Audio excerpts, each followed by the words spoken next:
आगे हम बात करते हैं, एक तारीख और है हमारी, और वो तारीख है 26 जनवरी 1950। नाम तो आपने सुना ही होगा। हाँ, नाम तो मैंने कई बार सुना है। तो बताइए क्या हुआ था 26 जनवरी 1950 को? संविधान औपचारिक रूप से देश में लागू हुआ। संविधान क्या हुआ? संविधान औपचारिक रूप से देश में लागू हुआ, और यहां पर पूर्णतः लागू, यहां पर क्या हुआ था? पूर्णतः, पूर्णतः क्या हुआ था? लागू। लेकिन आंशिक रूप से लागू कब हुआ?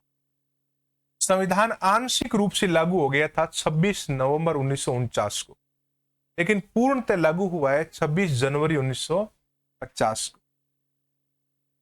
अब मेरे तो दिमाग में एक सवाल आ रहा है कि संविधान 26 जनवरी 1950 को ही क्यों लागू हुआ?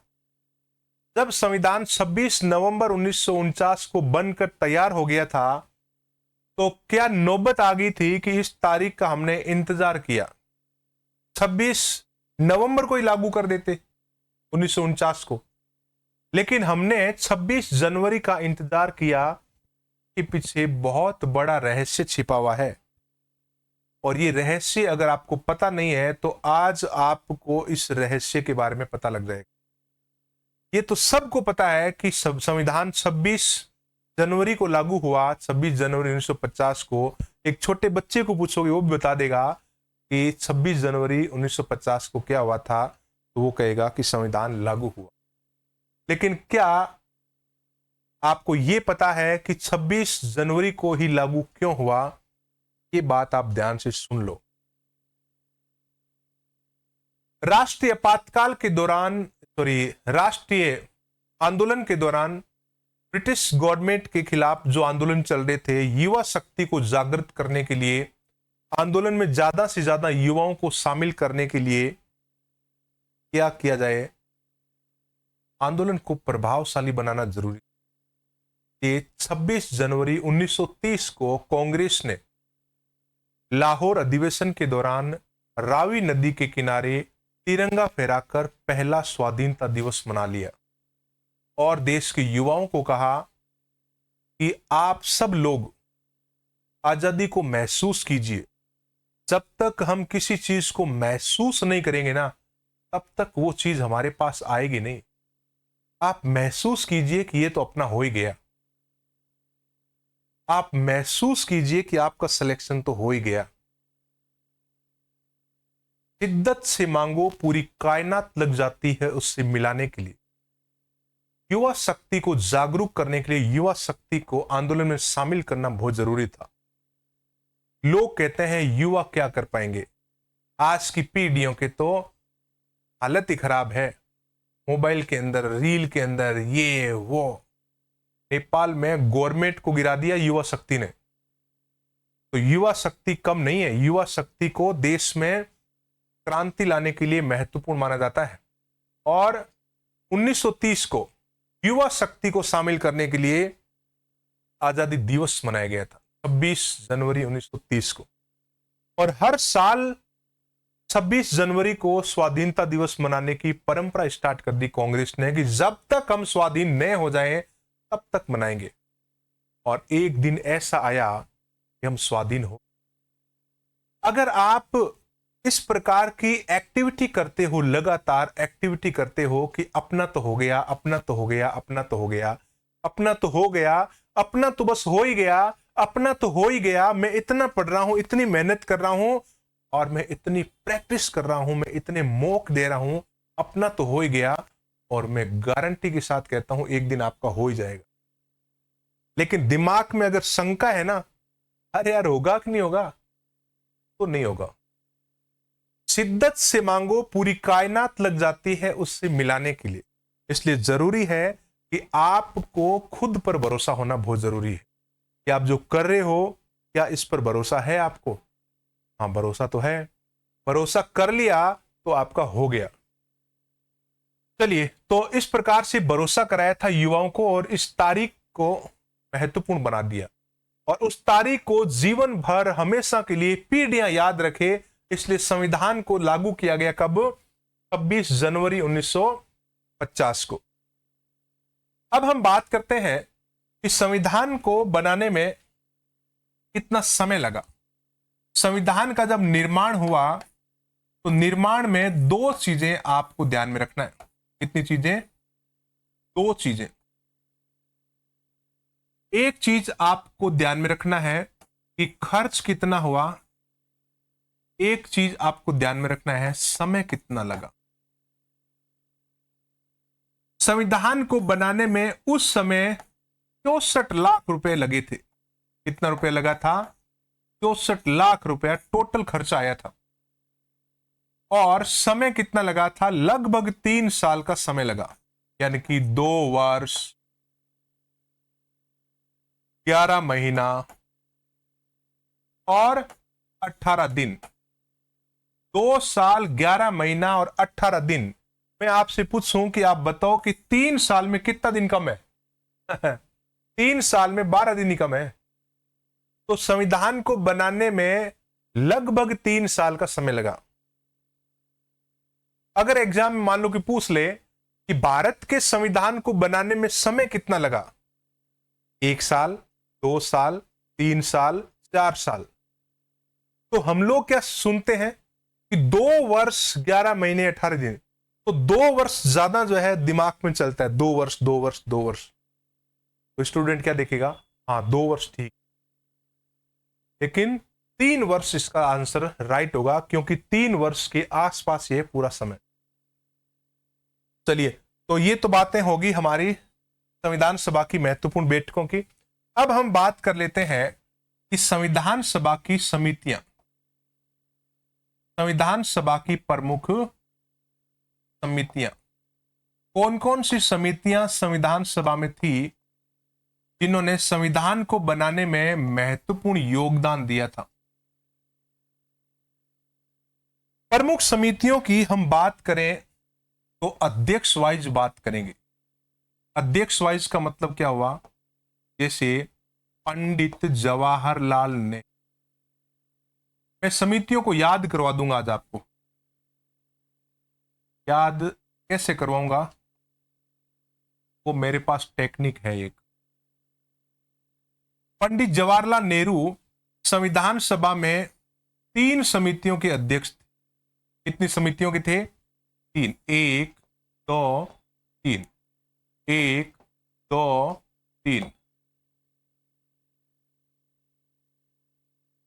एक थी संघ शक्ति समिति। संघ शक्ति समिति नेहरू की अध्यक्षता में बनी थी। दूसरी थी संघ संविधान समिति, यूनियन कॉन्स्टिट्यूशन कमिटी। और तीसरी थी राज्यों की समिति, राज्यों की समिति। इन तीनों समितियों के अध्यक्ष कौन थे? पंडित जवाहरलाल नेहरू। मैंने कहा ना, मैं याद करवा दूंगा। कैसे याद करूंगा? वो मेरे पास तरीका है। क्या तरीका है? ये देखो, कोई भी चीज 2 तरीकों से याद होती है। अगर कोई ये कहे कि मुझे तो याद होता ही नहीं है, तो वो 1 नंबर का झूठा इंसान है। वो कहता है मुझे याद नहीं है। आपको बचपन की बहुत सारी चीजें आज भी याद है। वो कैसे हुई फिर? अगर याद नहीं होता है तो फिर वो याद कैसे हुई?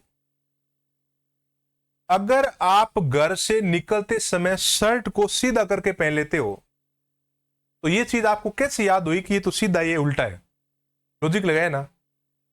तो मेमोरी पावर तो जबरदस्त है, बस तरीके गलत होने के कारण हम गलत तरीकों से पढ़ते रहते हैं और उससे चीजें कभी याद होती नहीं।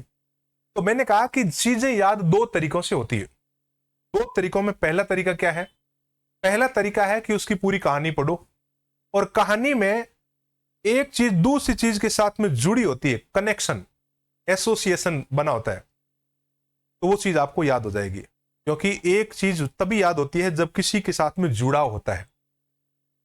आपने कभी गौर किया होगा कि आप कोई गाना सुन रहे हो, जैसे आपका कोई मनपसंद गाना, मान लो कि ऐसा कोई गाना आपने सुना और गाना सुनते ही आपको कोई जो है दोस्त की शादी याद आ गई, कोई रिलेटिव की शादी याद आ गई। क्यों? उस गाने का एसोसिएशन उस शादी के साथ में बना हुआ था। तो वो गाना सुनते ही आपको शादी की सारी चीजें एकदम सीक्वेंस में याद आ जाती है, आप एकदम खो जाते हो। हाँ, उस दिन ये हुआ था, ये हुआ था, ये हुआ था, हाँ ये हुआ था। तो वो कैसे याद हुआ? तो आप कंप्लेंट तो नहीं कर सकते कि मुझे याद नहीं होता है, याद होता है, इन तरीका सही नहीं होने के कारण याद नहीं। हम प्रकृति के साथ साथ चलें तो प्रकृति हमारा सपोर्ट करती है, और प्रकृति के विरुद्ध चलें तो प्रकृति हमें चोट करती है। तो प्रकृति के विरुद्ध नहीं चलना है, जो दिमाग की प्रकृति है ना उसी के अकॉर्डिंग चलना है। दिमाग की प्रकृति क्या है? दिमाग का नेचर है कि आप एसोसिएशन बनाओ, लिंक बनाओ, आपको चीजें अपने आप याद हो जाएगी। कहानी पढ़ते हो तो उसमें लिंक बने होते हैं, फ्लो होता है, अपने आप याद हो जाता है। अब यहां तो कोई कहानी नहीं बन रही है, तो हम एसोसिएशन बना सकते हैं, लिंक बना सकते हैं, चीजों को आपस में जोड़ सकते हैं। देखो मैं जोड़ के बताता हूं आपको, आपको पता लग जाएगा कि चीजें कैसे याद होती है। ये नाम जो है ना जवाहरलाल नेहरू है, जवाहरलाल नेहरू। अब मैं आपको एक लाइन याद करवाता हूं, यहां से आपको कीवर्ड उठाने हैं। देखो, समिति समिति समिति ये तो पूछता नहीं है, कीवर्ड एग्जाम में पूछता है। तो नेहरू, यहां से आप एक शब्द ले लो, नेहरू, ये ले लिया मैंने, नेहरू। नेहरू के संग संग राज्य नेहरू के संग संग राज्य, ये लो, ये आपका क्या बन गया? एक एसोसिएशन वाली लाइन बन गई, जिससे आप समितियों को याद रख सकते हो। देखो, मैंने क्वेश्चन और आंसर को जोड़ दिया, आपस में ऐसे जोड़ दिया, तो वो क्या हो गया? लिंक बन गया, हुक बन गया। जब कोई चीज ऐसे हुक बन जाती है ना, तो आप चाहकर भी उसको अलग नहीं कर सकते। एक बार एक स्टूडेंट मेरे पास आया और उसने अपने जीवन की एक घटना बताई, और उसने मुझसे सलाह ली कि गुरुजी है तो वो किसी को बताएंगे नहीं, तो भाई कई बार ऐसी बातें होती है तो हम हर किसी को बता नहीं सकते। तो उसने मुझे कहा कि सर, ये घटना मेरे साथ हुई है और अब मैं इसको भूलना चाहता हूँ, लेकिन पढ़ता हूँ तो मुझे वो घटना याद आती है, मैं ये करता हूँ तो याद आती है, मैं कुछ काम नहीं कर पा रहा हूँ, मैं परेशान सा हो गया हूँ। तो मैंने उसको ये बताया कि बेटा, इसका जो लिंक है ना, हुक, वो जबरदस्त बना हुआ है। आपने जो मुझे घटना बताई है ना, इसका हुक इतना जबरदस्त है कि आप चाहकर भी इसको छोड़ नहीं सकते, भूल नहीं सकते, क्योंकि हमारे ह्यूमन माइंड का नेचर ऐसा है कि आप ऐसी चीजों को भूल नहीं सकते कभी भी। लेकिन इसको हम कम कर सकते हैं। मैंने उसको कम करने के तरीके बताए कि आप करना क्या चाहते हो, ये करना चाहते हो ना, तो अपने आप को इतना व्यस्त रखो, इतना बिजी रखो कि वो चीज आपको कम से कम याद आए। लेकिन मैंने कहा ये करोगे ना, तो वो आपको घटना जरूर याद आएगी, क्योंकि इन चीजों के साथ में उसका जुड़ाव है। तो आपको वही चीज याद है जिसका किसी दूसरी चीज के साथ में कहीं ना कहीं जुड़ाव है। अब मैंने कहा ना कि आपने गाना सुना और आपको शादी याद आ गई, क्या उस गाने के साथ में उस शादी का जुड़ाव आपके दिमाग में एकदम मजबूत बन गया? तो इस प्रकार से हम जुड़ाव कर रहे हैं ना, इनका जुड़ाव कर दिया। नेहरू के संग संग राज्य, नेहरू संग संग राज्य, संग संग राज्य, नेहरू के संग संग राज्य। बस एक लाइन ही तो याद रखनी है आपको, नेहरू के संग संग राज्य। अब मैं आपको दूसरी समिति देखो याद करवाता हूं। दूसरी समिति बोलो, व्यक्ति का नाम है राजेंद्र प्रसाद, डॉक्टर राजेंद्र प्रसाद। क्या आप डॉक्टर राजेंद्र प्रसाद का भी एसोसिएशन बनाओगे?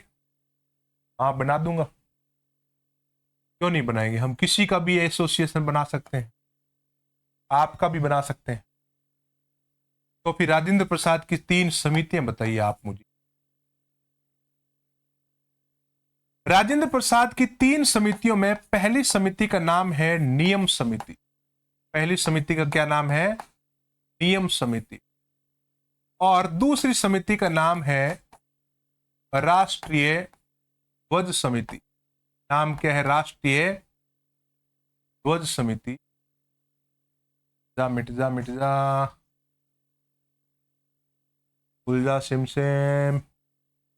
राष्ट्रीय ध्वज समिति। एक और समिति है जिसका नाम है संचालन समिति।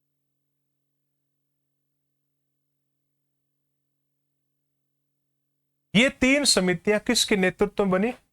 राजेंद्र प्रसाद के नेतृत्व। ये 3 समितियां बनी राजेंद्र प्रसाद के नेतृत्व में।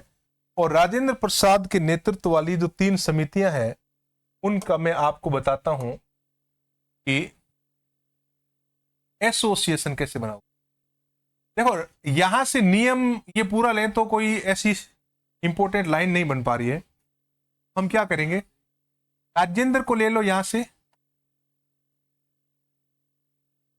राजेंद्र, यहां से नी रा ये ले लो, राजेंद्र को कर दो निराश, ये लो सा, राजेंद्र निराश। राजेंद्र आज क्या है? निराश। कैसे हुआ निराश? नी फॉर नियम समिति, रा फॉर राष्ट्रीय ध्वज समिति, स फॉर संचालन समिति। थोड़ी सी प्रैक्टिस तो आपको करनी पड़ेगी क्योंकि नहीं तो रा का मतलब कहीं राज्य नहीं बन जाएगा। राज्य की समिति नेहरू है, राष्ट्रीय ध्वज समिति राजेंद्र प्रसाद है। तो राजेंद्र निराश है। तो अब मैं पूछता हूं आपको, बताओ नेहरू वाली 3 समितियां क्या थी? जरा याद करो नेहरू की समितियां। नेहरू की 3 समितियां कौन सी थी? आपको नेहरू के संघ राज्य, नेहरू के संघ राज्य, संघ शक्ति समिति, संघ संविधान समिति और राज्यों की समिति। एकदम क्लियर होगी। राजेंद्र प्रसाद की 3 समितियां। राजेंद्र क्या था? निराश। राजेंद्र निराश है। नी फॉर नियम समिति, रा फॉर राष्ट्रीय ध्वज समिति, स फॉर संचालन समिति। क्लियर एकदम? निराश है। नियम, राष्ट्रीय ध्वज, संचालन। निराश है। नेहरू वाली देखो, नेहरू वाली संघ राज्य, नेहरू के संघ राज्य, संघ शक्ति समिति, संघ संविधान और राज्यों की। बस इतना सा तो काम करना है आपको, बाकी तो जिम्मेदारी मेरी है। आपको तो बस ध्यान से सुनना है। अब हम बात करते हैं सरदार पटेल की समितियों की। सरदार पटेल का मतलब है सरदार वल्लभ भाई पटेल। सरदार पटेल के नेतृत्व की 4 समितियों की हम बात कर लेते हैं।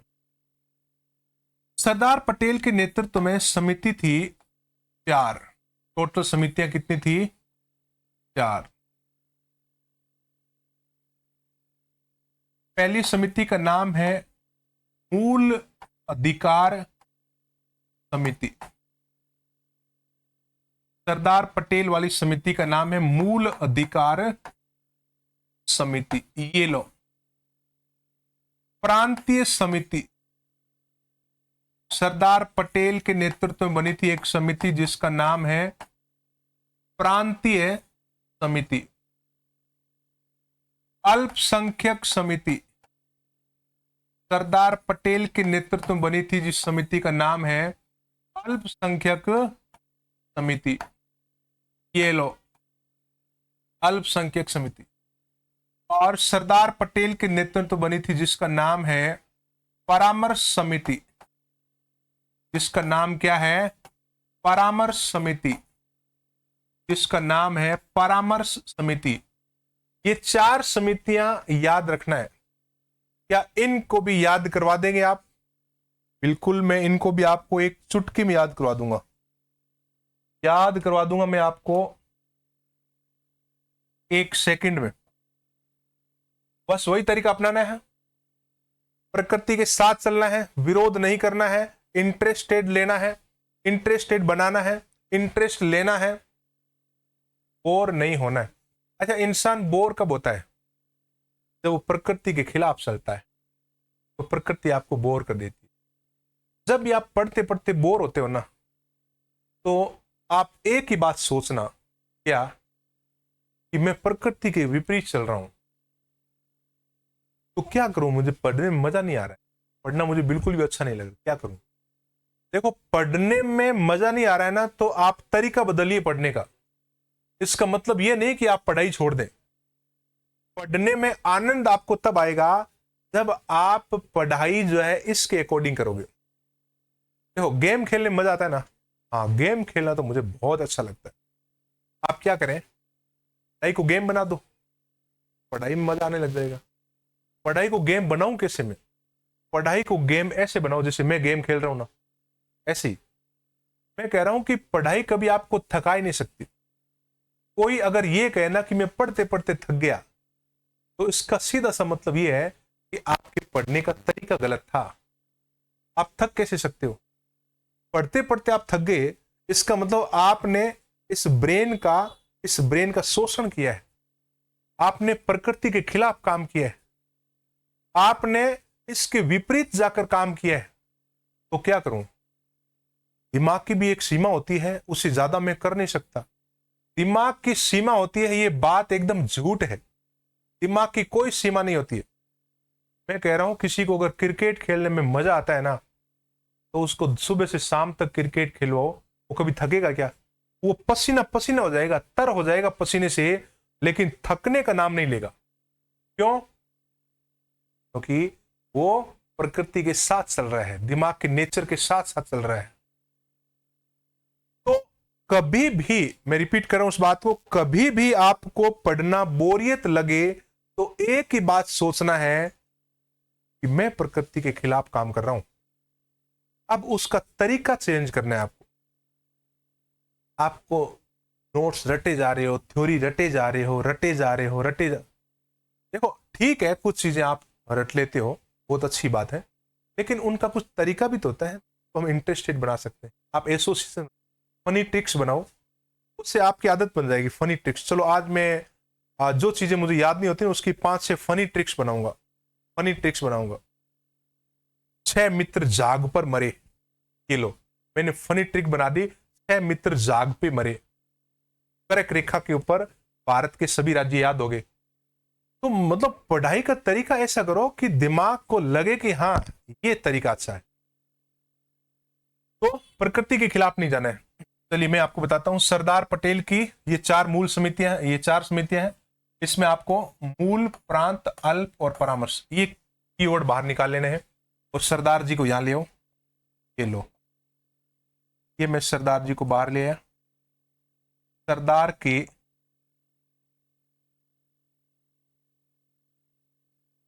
मूल प्रांत का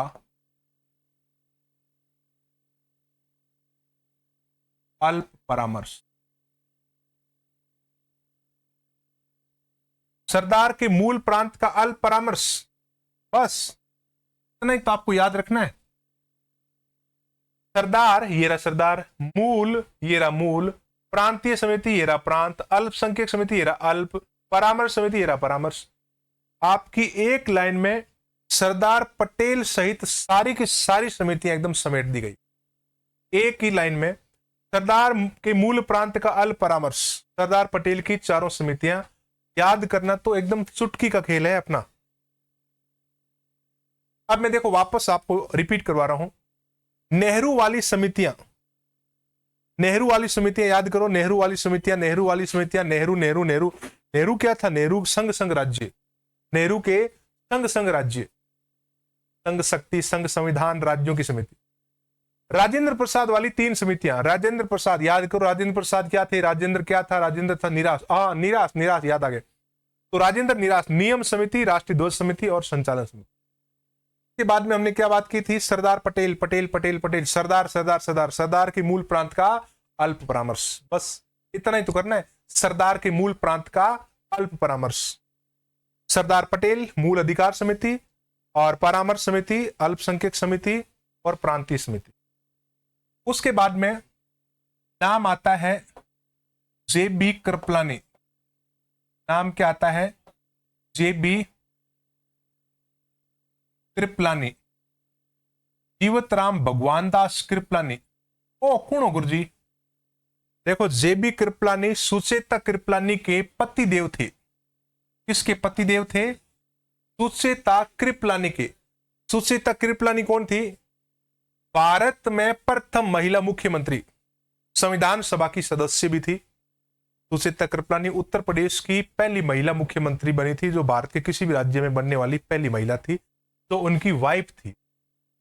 जीवतराम भगवान दास कृपलानी के नेतृत्व में 2 समितियां बनी थी। एक समिति का नाम है झंडा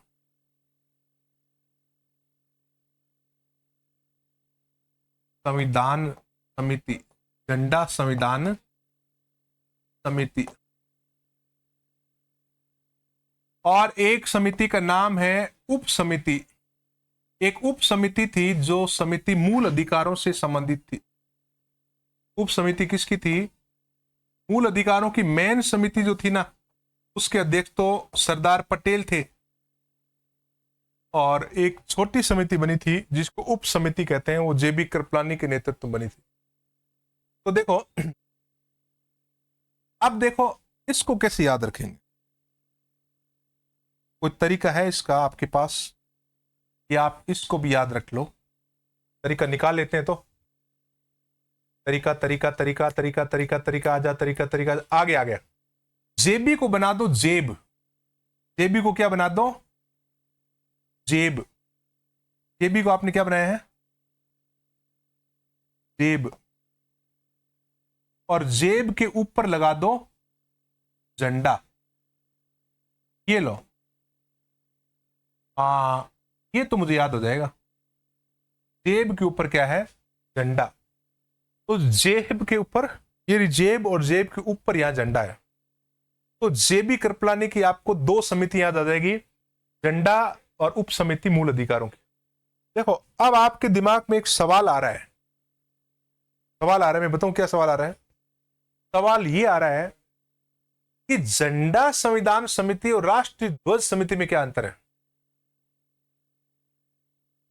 सवाल तो गहरा है। राष्ट्रीय ध्वज समिति, राष्ट्रीय ध्वज और झंडे में क्या अंतर है? कोई अंतर नहीं है।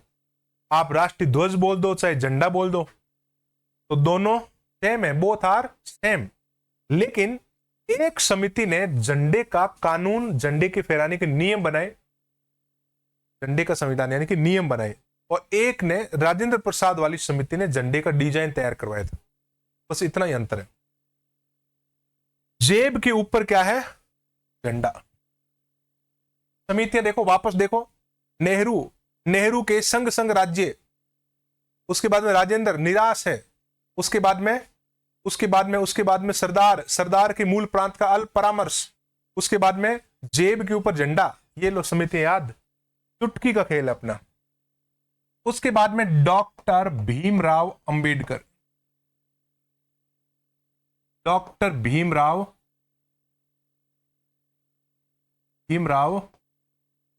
अंबेडकर।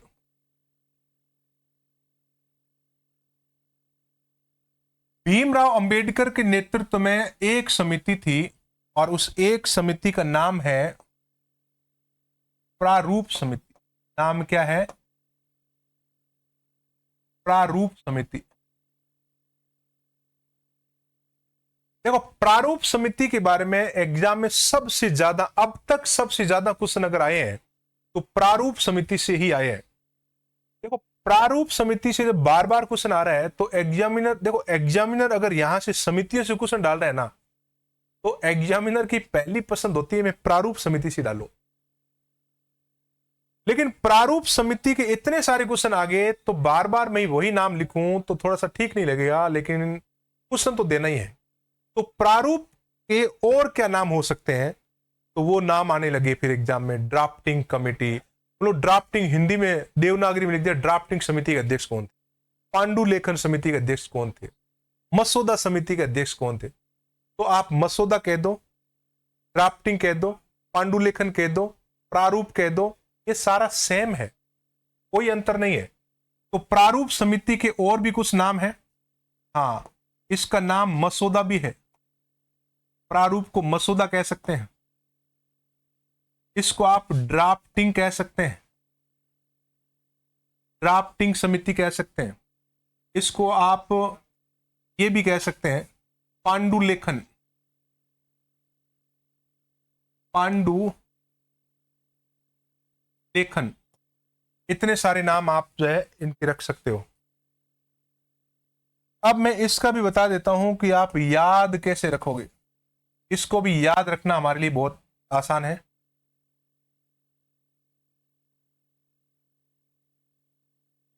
जासिम, देखो भीम ले लो, रूप ले लो, आपको याद हो जाएगा भीम।